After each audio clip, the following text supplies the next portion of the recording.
नमस्कार दोस्तों, हिंदू धर्म में आप लोगों का बहुत बहुत स्वागत है। आज हम आप लोगों को पितृपक्ष की पौराणिक कथा सुनाएंगे। जोगे तथा भोगे दो भाई थे, दोनों अलग अलग रहते थे। जोगे धनी था और भोगे निर्धन। दोनों में परस्पर बड़ा प्रेम था। जोगे की पत्नी को धन का अभिमान था, किंतु भोगे की पत्नी बड़ी सरल हृदय की थी। पितृपक्ष आने पर जोगे की पत्नी ने उससे पितरों का श्राद्ध करने के लिए कहा, तो जोगे इसे व्यर्थ का कार्य समझकर टालने की चेष्टा करने लगा। किंतु उसकी पत्नी समझती थी कि यदि ऐसा नहीं करेंगे तो लोग बातें बनाएंगे।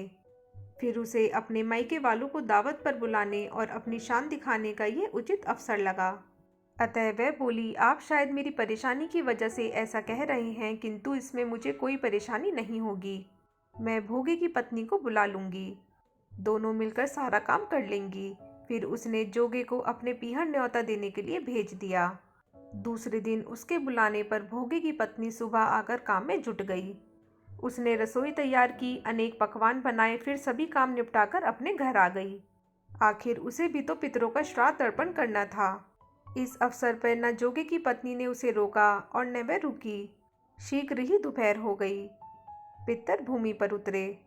जोगी भोगे के पितर पहले जोगी के यहाँ गए तो क्या देखते हैं कि उसके ससुराल वाले वहाँ भोजन पर जुटे हुए हैं। निराश होकर वे भोगे के यहाँ गए।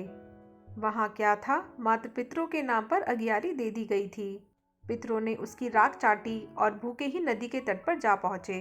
थोड़ी देर में सारे पितर इकट्ठे हो गए और अपने अपने यहाँ के श्राद्धों की बड़ाई करने लगे। जोगे भोगों के पितरों ने भी अपनी आप बीती सुनाई। फिर सोचने लगे, अगर भोगे समर्थ होता तो शायद उन्हें भूखा ना रहना पड़ता, मगर भोगे के घर में तो 2 जून की रोटी भी खाने को नहीं थी। यही सब सोचकर उन्हें भोगे पर दया आ गई। अचानक वे नाच नाच कर गाने लगे, भोगे के घर धन हो जाए, भोगे के घर धन हो जाए। सांझ होने को हुई। भोगे के बच्चों को कुछ भी खाने को नहीं मिला था। उन्होंने माँ से कहा कि भूख लगी है। तब उन्हें टालने के लिए गर्ज से भोगे की पत्नी ने कहा, जाओ, आंगन में औंधी औंधी रखी है, उसे जाकर खोल लो और जो कुछ मिले बांटकर खा लेना। बच्चे वहां पहुंचे तो क्या देखते हैं कि हौदी मोहरों से भरी पड़ी है। वे दौड़ते हुए माँ के पास पहुंचे और उसे सारी बातें बताईं। आंगन में आकर भोगे की पत्नी ने यह सब कुछ देखा तो वह भी हैरान रह गई। इस प्रकार भोगे भी धनी हो गया, मगर धन पाकर वह घमंडी नहीं हुआ। दूसरे साल का पितृपक्ष आया। श्राद्ध के दिन भोगे की स्त्री ने 56 प्रकार के व्यंजन बनाए।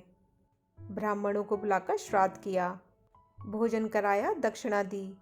जेठ जेठानी को सोने चांदी के बर्तनों में भोजन कराया। इससे पितर बड़े प्रसन्न हुए तथा तृप्त हुए। रात को जब जेठानी अपने पति से भोगे द्वारा किए गए श्राद्ध की बड़ाई करने लगी तो जोगे बोला, उसने मात्र श्राद्ध ही नहीं किया, तुम्हारे मुंह पर थूका भी है। यह सुनकर जोगे की पत्नी बड़ी लज्जित हुई। तो दोस्तों, अगर आप लोगों को मेरा ये वीडियो थोड़ा सा भी अच्छा लगा हो तो इसे लाइक और शेयर करना ना भूलिएगा और मेरे चैनल को सब्सक्राइब ज़रूर कीजिएगा। धन्यवाद।